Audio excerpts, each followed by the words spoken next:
Audrey Werro is the fastest 800-meter runner in the world right now. She just won European gold. She just destroyed a championship record that had survived for more than 4 decades. And she just ran 1:53.80, making her the 3rd fastest woman in history. So why should she be worried? Because Femke Bol is coming. And the scary part isn't that Bol has beaten Werro. She hasn't. In fact, Werro has beaten Bol every time they've raced in 2026. But something is changing. The gap keeps getting smaller. And now they're meeting again in Lausanne.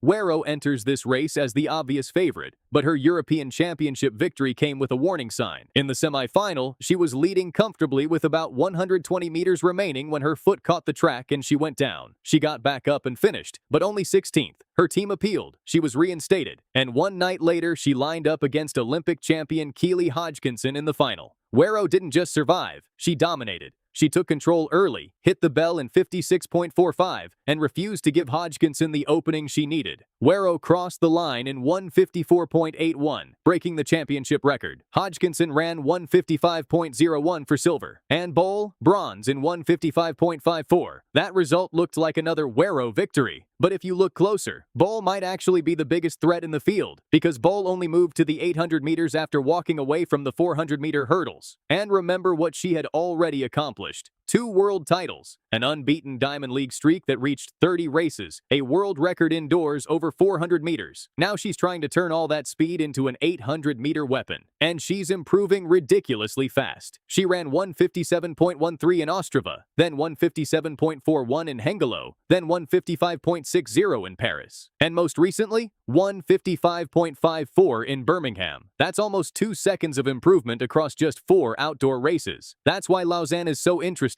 Werro has already beaten Bol in Ostrava. She beat her again in Paris. And she beat her again in Birmingham. But the margins are shrinking, and Bol is still learning how to run 2 laps. That's the dangerous part, because she already has elite 400-meter speed. She doesn't need to become dramatically faster. She needs to figure out how to distribute that speed across 800 meters. And if she does, Werro could have a serious problem. But there's another threat that nobody can ignore: Lilian Odira. She's the reigning world champion. At the 2025 World Championships in Tokyo, Odira produced a stunning 1:54.62, setting a championship record and flying past her rivals in the final meters. And that's exactly what makes her dangerous against Werro. Werro likes to control races from the front. Odira likes to wait. She lets everyone else spend the energy. Then she comes hunting over the final 100 meters.